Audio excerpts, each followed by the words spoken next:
Bonsoir à tous, bonsoir et bienvenue à Mardi Méditation. Ce soir, nous avons un Mardi Méditation spécial témoignage et je vous laisse avec le témoignage de notre sœur Marie-Ghislaine. A tout de suite, soyez bénis. Bonsoir à tous, je m'appelle Marie-Ghislaine Godaron et je suis là ce soir pour vous témoigner de l'amour de Dieu envers moi à travers mon périple, à travers ce que j'ai vécu dans ma maladie. Donc, je vais vous demander de garder 3 choses en mémoire, qui sont la communion fraternelle, l'unité de l'esprit et la connexion de l'esprit. Quand on vit les choses avec le Seigneur, c'est extraordinaire, mais d'une extraordinaire que je ne peux décrire parce qu'on le ressent quand on demande au Seigneur. Tout cela part d'une visite chez le médecin et donc je ressentais quelques turbulences, donc je lui ai demandé une échographie, ce qu'il m'a prescrit. Et alors, je me rends en clinique pour faire cette échographie, je la fais et je m'en vais. Je suis en transport, donc imaginez bien que ça prend du temps. Donc j'arrive à la maison, il est 6h moins 20, puisque c'était l'après-midi, là, j'avais rendez-vous, j'arrive à la maison à 6h moins 20. Et donc, je reçois un appel. Je ne suis pas encore déshabillée. Je reçois un appel. Et donc, c'est l'hôpital qui me demande de venir maintenant, tout de suite. Parce que les résultats ne sont pas bons du tout. J'écoute, je lui réponds oui. Alors, je lui dis, vous savez, je suis en transport, comment je ferai? Parce que le temps qu'elle me parle, il est déjà mon quart qui monte.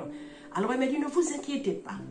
Vous allez voir le vigile et on va lui parler, il va vous laisser rentrer même si on est fermé. Je lui dis ok. Et je descends. Donc mon fils venait de partir, donc ma fille l'appelle et lui dit, il faut que tu retournes pour emmener maman à la clinique et aussi tout de suite à la Ménard aux urgences. Donc c'est ce qu'il fait, il arrive. Et je descends et je dis au vigile, il m'a dit que c'est vous madame Godaron, allez-y rentrer. J'ai pris mon résultat. Elle m'a dit, vous allez maintenant, tout de suite, mais zen, j'étais zen, j'étais bien. Parce que le Seigneur, dans ma prière, je lui ai demandé de me donner la paix, de me donner sa paix, de me donner sa tranquillité. Et alors, je n'étais pas ébranlée, je n'étais pas paniquée, mais rien. Je bénis Dieu jusqu'à maintenant. Et alors, je prends mon petit résultat et je me rends aux urgences à la Ménard. Et donc, il n'y avait personne. Vous voyez, Dieu a été tout sur toute la ligne. Dieu m'a devancé. Le Seigneur, Jésus, il sait tout. On lui demande, mais il fait au-delà de ce qu'on pense. Donc, j'arrive d'un calme. Et pourtant, il y avait du monde. Il y avait 4-5 personnes. Et on me pose la question. Et je remets l'enveloppe parce que tout était sur une disquette. Et donc, la dame, quand elle a vu la disquette, elle me dit, bon, attendez, je vais montrer au médecin. Et c'est ce qu'elle fait. Elle revient, elle me dit, il faut faire une admission. Je lui dis, il faut faire une admission maintenant. Parce qu'en fait, je ne voulais pas, je ne pensais pas rester tout de suite. Elle me dit, oui. Alors, je pose quand même la question, pourquoi? Elle me dit, je ne sais pas, c'est le médecin. Bon, je dis, ok. Alors, j'ai fait mon petite admission, mais toujours dans le calme, dans la paix, dans la sérénité. Béni soit l'Éternel. Alors, je fais mon petite admission et je passe dans une première salle, je passe dans une deuxième pour voir le médecin. Et alors, le médecin qui vient, qui m'apprend, qui me décortique ce que j'ai. Donc, elle me dit que je vais être hospitalisée, que je vais être opérée d'une méningiome. C'est une méningiome de catégorie E que j'ai eue. Donc, elle m'a dit, donc après, toutes les démarches administratives se sont suivies, mais sans panique, sans perturbation, sans incohérence, sans rien du tout. Tout a été fait, mais dans un calme et dans une précision. Je bénis Dieu de ce qu'il a fait. C'est lui qui a fait les choses. Et alors, je prends mon premier rendez-vous avec le chirurgien qui va intervenir. Et alors, il nous parle, parce que j'étais accompagnée de ma famille. Donc, il nous a parlé, il m'a expliqué encore plus en détail, puisque c'est lui qui va intervenir. Donc, il m'a dit ce qu'il va faire. Et alors, je vais vous dire que alléluia, tout ce qu'il m'a dit qu'il va faire, rien de ça n'a été fait. Alléluia. Dieu m'a opéré, Jésus m'a opéré. Et alors, quand il m'a parlé, ma soeur, la famille a posé d'autres questions aussi, que bon, voilà, on a posé des questions. Et à la fin, il nous dit, vous savez, il nous a regardé, il nous a dit, vous savez, je suis médecin, mais c'est Dieu qui guide mes mains. N'est-ce pas une grande bénédiction? Et n'est-ce pas une preuve de ce qu'on a demandé au Seigneur? Seigneur, sois avec moi, sois là. Mais il nous répond, pouvons-nous voir ses réponses? Pouvons-nous comprendre ses réponses? Pouvons-nous ressentir ses réponses? Sa présence. Alléluia. Et alors, je suis partie. Nous sommes partis. Et j'ai eu un deuxième rendez-vous à ce moment-là qu'il me présente dans son assistant. Et alors, également, bon, on avait des questions qu'on avait oubliées. On se dit, bon, à la deuxième consultation, on va poser des questions, cette question-là, etc., etc., etc. Et il nous disait que je ne dis pas tout. Je ne dis pas tout parce que ça dépend des familles, etc. Ça dépend des gens, donc je ne dis pas tout. Je n'étais pas effrayée pour autant. Je n'étais pas effrayée, alléluia. Je dis, tout est entre les mains du Seigneur. Il a commencé, il va finir. Rien ne m'ébranle. Merci Seigneur. Et alors, donc, arrive le moment, donc la date fixée pour mon intervention. Donc, j'ai une préadmission qui s'est très, très, très bien passée. Et le lendemain, pour me conduire au bloc à 7h30 du matin. Donc, ça a dû démarrer un peu plus tard, vers 9h ou 9h30, je ne sais pas. Donc, on est venu me chercher. Et alors, je suis partie, mais toujours d'une zen attitude, d'une tranquillité, d'une paix. Cette paix qui ne me lâche pas. Même quand il y avait des regards sur moi, y compris ma famille. J'ai eu des regards qui pouvaient effrayer. Mais le Seigneur m'avait déjà enveloppé, alléluia. Le Seigneur m'avait enveloppé de sa grâce. J'étais inébranlable. J'étais comme hors du temps, comme si je ne comprenais pas.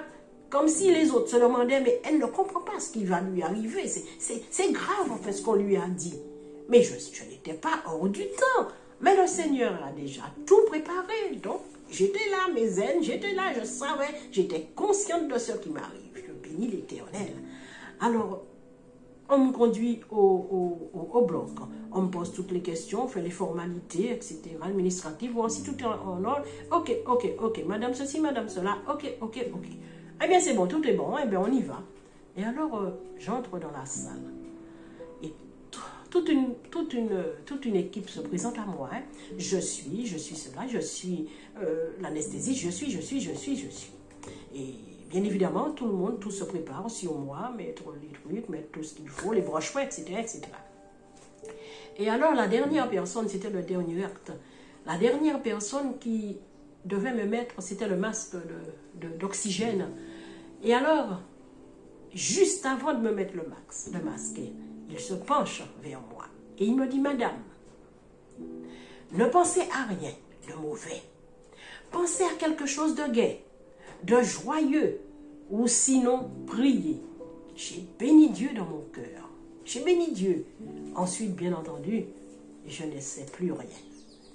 Et à mon réveil, parce que je dois vous dire que l'intervention a duré quand même plus de 8 heures de temps. Plus de 8 heures de temps. Et l'anesthésiste m'avait averti. Elle me dit, par contre, je vous dis qu'à votre réveil, vous allez voir plein de fils, plein de trucs, c'est normal. Je lui ai dit, ok. Et je me réveille. Mais j'étais dans un berceau, le berceau de Jésus-Christ, parce que j'étais bien. Oh, j'étais bien. Par contre, je me suis retrouvée emmaillotée. Bien entendu, il y avait des fils, donc j'étais avertie. Donc voilà. Mais j'étais d'une tranquillité, je n'avais aucun mal. Mes frères et sœurs, je n'avais aucun mal. Le Seigneur avait déjà tout pris ce mal. Jusqu'à maintenant où je vous parle, je n'ai pas. Bien entendu, je suis en chair et en os. Si vous touchez la plaie, elle va me faire mal. Mais non, je n'ai pas eu de mal. J'ai toujours bien dormi. Le Seigneur, j'étais dans les bras de papa, comme on dit. Donc là, à mon réveil, j'étais là, je contemplais et je regardais tout ce qui se passait. Des gens qu'on opérait à l'appel comme ça.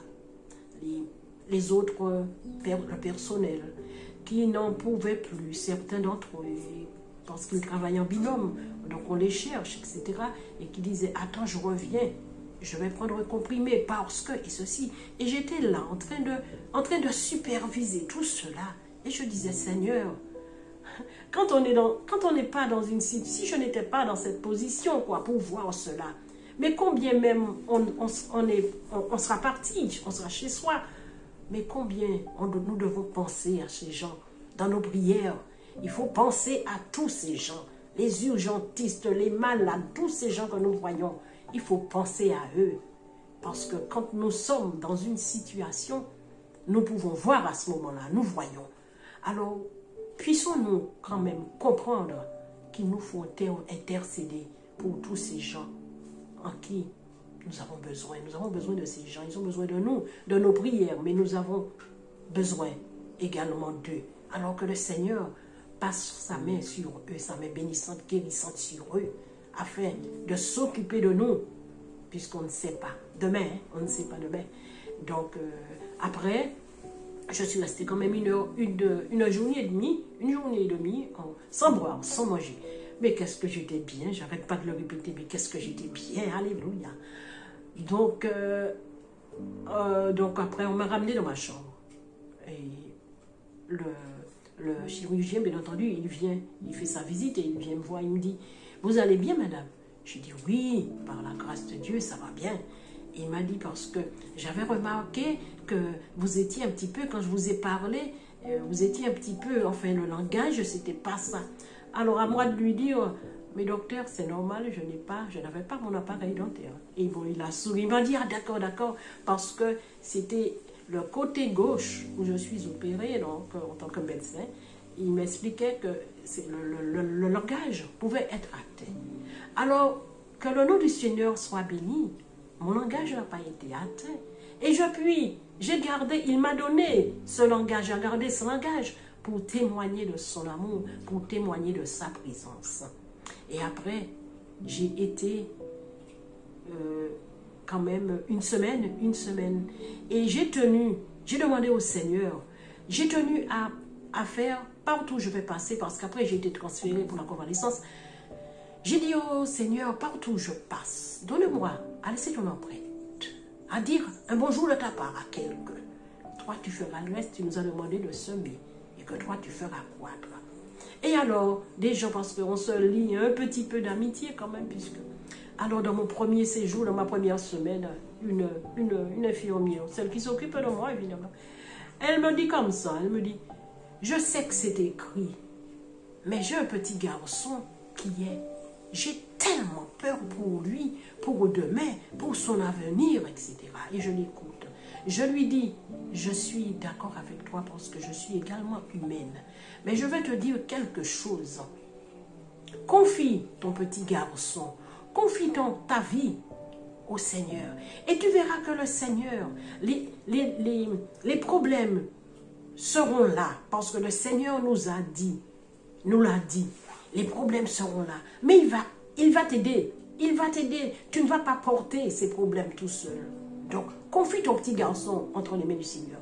Et après, je bénissais le Seigneur. Je bénissais Dieu. Je rendais gloire au Dieu Tout-Puissant. Et alors, après, j'ai été transférée. Alors là, c'était dans un paradis. C'était dans un paradis parce que, entre guillemets, tout nous était permis, entre guillemets, en matière de spiritualité. Vous savez, dans certains endroits, c'est comme dans les entreprises, on n'a pas le droit de parler de Dieu. Mais le Seigneur s'est manifesté parce qu'on a pu parler de Dieu. J'ai pu parler de Dieu.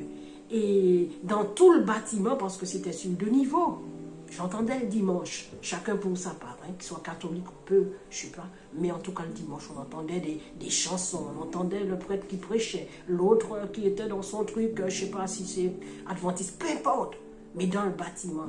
Et merci Seigneur, rien ne gênait. Moi, je pouvais m'enfermer ou alors me tenir face à la nature, parce qu'il y a une nature extraordinaire et je ne voyais que Dieu. Je ne voyais que Jésus. Et je pouvais lui parler le matin, quel que soit. Je pouvais lui parler. Je pouvais chanter. Je pouvais, sans déranger les autres, mais je pouvais chanter. Je pouvais louer mon Dieu. Je pouvais suivre le culte le dimanche. Alléluia. Mais à pleine bouche, aucune contrainte. Je bénis Dieu pour cela. Et de là, il y a des personnes encore, des employés qui me demandaient, pas tous. Mais moi, je pensais sans arrière-pensée que c'était parce qu'elle travaillait là, bien sûr, elle me soignait. Et elle me posait des questions sur mon état. Et je leur répondais. Et je me disais que, bon, je ne sais pas, peut-être qu'elles ne savent pas. Bon. Mais non, loin de là. Loin de là. Ces gens qui m'ont posé des questions, c'était des gens comme moi. Mais ça, je l'ai compris à la fin. Elles me l'ont dit à la fin. Elle me dit, tu sais pourquoi? C'est parce que je suis comme toi. J'ai la même chose. Mais qu'est-ce que tu as ressenti? Est-ce que... Et voilà, c'est pourquoi elle me posait ces questions. Je suis en traitement, etc. Elle me posait ces questions.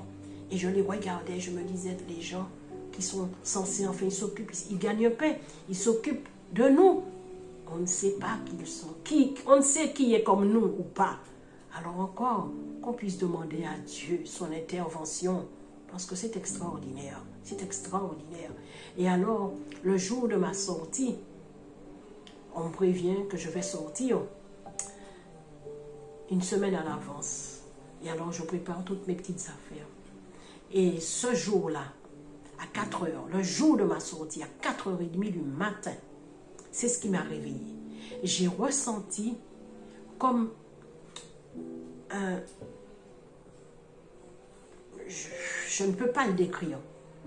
Qui sort d'avant en arrière. J'ai rien compris. Et ça m'a réveillée. Et alors, l'équipe de garde qui passe le matin très tôt me demande toujours, alors, comment ça a été la nuit? Ça a été bien, on a bien dormi. Alors, je leur ai dit non. Alors là, j'ai pas bien dormi, j'ai rien compris. J'ai rien compris, mais j'ai pas bien dormi. Elle me dit, qu'est-ce qui se passe? Et je lui explique, elle me dit, ben, alors là, on va noter, et on va signaler ça au médecin, et avant de partir, tu verras le médecin. Je dis, ok. Effectivement, le médecin, il vient, il m'ausculte, enfin, je lui dis ce qui s'est passé, et il me dit, non, il n'y a pas de problème, il n'y a aucun problème. Et je lui regarde et je lui dis merci. Mais alors, je veux remercier Marie-France. Je veux la remercier. Pas pour la personne qu'elle est. Je veux remercier Marie-France pour ce qu'il y a en elle, comme chacun d'entre vous. Parce que l'important, c'est ce qu'il y a en nous. Hein. Pas la personne que nous sommes, chérie, en nous, mais ce que Dieu met en nous, ce que Dieu fait, le nous. Ce jour-là, je me prépare tranquillement. Et je consulte mon portable, comme chaque matin. Je consulte le portable et je vois que Marie-France elle a envoyé un message. D'habitude, elle m'envoie des messages, mais des messages de réconfort, des messages qui parlent de Dieu, aujourd'hui, belle journée, etc., etc. Tout le mois que j'ai fait là. Ce jour-là, le message était différent. Alors, quand j'ai vu ça, j'ai dit, mais c'est bizarre. Mais je vous rassure, c'est pas bizarre en mal, c'est bizarre bien. Parce que bizarre que je ne comprends pas, mais c'est bizarre. Mais j'ai rien dit à Marie-France. Et Marie-France m'a envoyé un message. Je ne vais pas me souvenir trop, mais je vais vous lire l'important. Le message disait, aujourd'hui, Dieu te dit. Elle ne m'a jamais envoyé de message comme ça. Dieu te dit. Donc c'était personnel. Dieu te dit. Je me rappelle de quelques phrases. Je suis avec toi. Ne t'inquiète pas. Et alors, je suis rentrée en moi-même. J'ai dit merci Seigneur. Merci pour ton amour. Merci, merci. Je veux vous remercier pour ce qu'il y a en vous tous. Je me souviens que il y a une sœur, la sœur Monique, une fois, elle disait, demandons à Dieu de nous apprendre à prendre des coups. Ça veut dire quoi? Le Seigneur nous a dit, je ne suis pas venu vous emmener la paix, mais je suis venu vous emmener l'épée. Nous avons les armes pour combattre. Nous n'avons pas à combattre, comme dit le frère Denis, à combattre contre la chair et le sang, mais contre les dominations et les esprits méchants. Et il y en a, ils sont à la porte, ils sont à la porte de nos bouches, ils sont à la porte de nos mains, de nos pieds, tout, de nos pensées, ils sont là. Alors que le Seigneur nous donne le discernement. Je veux m'adresser aux jeunes. Particulièrement, je veux m'adresser aux jeunes. Parce qu'il y a en général 3 catégories de personnes. Nous avons les adultes, nous avons les jeunes et nous avons les moins jeunes. Pas dans l'église seulement, mais dans le cadre spirituel, je parle. De chez nous, notre église, nos églises. Vous savez, les jeunes, ils ont leurs aspirations, ils ont leurs désirs, ils ont l'avenir, ils espèrent, ils veulent avoir des choses, ils découvrent, on va dire. Mais nous, les adultes, nous sommes là pour les guider, hein, qui ont des enfants, nous sommes là pour les guider, les conseiller, parce que nous avons déjà vécu. Mais eux, ils vont vivre. Que le Seigneur les bénisse. Mais je veux leur dire, ils vont demander tant de choses, parce qu'ils sont pleins dans leur avenir, dans leur ascension. Que ce soit au niveau relationnel, le petit copain, la petite copine, le travail, la voiture. Et on va demander, on sera précis, on va demander au Seigneur, Seigneur, je veux une Citroën. Non, il va donner une Twingo, j'en sais rien. Mais sachez les jeunes, que quoi que le Seigneur décide. Parce que le Seigneur, vous savez, il a le nom, le bon Dieu. Mais il est bon aussi quand il refuse. Hein. N'oubliez pas ça, n'oublions pas ça. Croyez-moi, je suis avec vous, hein. Je vous parle, mais je suis avec vous. Je vous donne la main, on se donne la main, on se tient la main avec le Seigneur. Je ne suis pas exempte. Alors, je veux vous dire aux jeunes, quand le Seigneur vous dit non, ne réfutez pas le refus du Seigneur. Ce serait mal faire, parce que vous ne connaissez pas. Vous ne connaissez pas demain, vous connaissez l'instant. Vous lui avez demandé quelque chose. Bien entendu, quand on lui parle, on lui demande des choses et que c'est positif. Ah, le Seigneur m'a donné telle chose. Ah, le Seigneur a répondu. On est content, on le glorifie, les bras en l'air, on le glorifie. C'est très bien. Ayez les bras encore plus hauts quand il refuse. Glorifiez le Seigneur quand il refuse. Parce que quand il refuse, c'est une bénédiction pour nous. Parce qu'on ne sait pas. Savez-vous que dans la vie, on peut demander au Seigneur quelque chose. Et quelque temps, parce que le Seigneur nous montre les choses. Quelques jours, quelques temps après, on se rend compte que le Seigneur a répondu, mais autrement, comme il le veut, et pour notre bien. Et alors, on se dit, heureusement que j'avais demandé ça au Seigneur, heureusement qu'il ne me l'a pas donné. Mais ça, c'est après qu'on voit ça. Mais quand il refuse au moment, glorifiez son nom. Glorifiez son nom parce qu'il sait ce qu'il fait. Et quand il va vous donner, ce sera en abondance, ce sera de toute bénédiction. Je veux remercier tous les gens qui sont tous les chantres, les ouvriers qui travaillent dans le champ du Seigneur.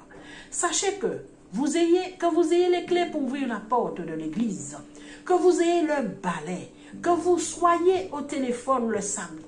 Quoi qu'il en soit, mais vous êtes dans son champ, vous avez de la bénédiction, vous êtes bénis, vous êtes bénis. Combien tous les chantres, tout le monde n'a pas ce talent. C'est si belle voix que j'entends, que ce soit les choristes. Oh, ça vient d'où ça?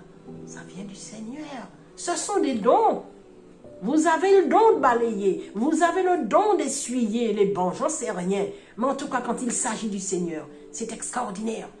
Alors, je veux vous dire, parce qu'on n'entend pas, on ne sait pas trop, on ne connaît pas ce qui se passe dans les jeunes. On n'entend pas leur témoignage dans leur vie, on ne sait pas trop. Mais je veux vous bénir, je veux vous dire de tenir bon et de pouvoir accepter ce que le Seigneur, parce que c'est pour votre bien, pour votre avenir. Bénissez le Seigneur. Et je bénis Dieu avec vous. Nous bénissons le Seigneur. Et pour finir, je veux penser aux pasteurs. Aux différents pasteurs dans le monde, mais particulièrement aux pasteurs de l'église, de mon église. Je veux dire une chose. Ils sont là, le Seigneur les a mis là. Le Seigneur les a dotés d'une intelligence hors du commun. Parce que ce sont les rois du Seigneur. Le Seigneur leur donne pour nous instruire. Parce qu'il y a plein de choses que nous ne savons pas. Nous lisons la Bible, mais nous ne comprenons pas des choses. Ils sont le fil conducteur. Je peux vous dire que choyons nos pasteurs. Ne nous servons pas, parce qu'il y a deux catégories d'armes. il y a les armes dont parle le Seigneur, dont parle Jésus, et il nous demande d'utiliser ces armes spirituelles. Et nous avons également les armes du malin. Alors, il nous faut savoir que il nous faut demander au Seigneur de nous donner ce discernement pour savoir quand on utilise l'arme du malin, quand on utilise ces armes. Parce que ne croyons pas, ce sont des humains, les pasteurs. Hein.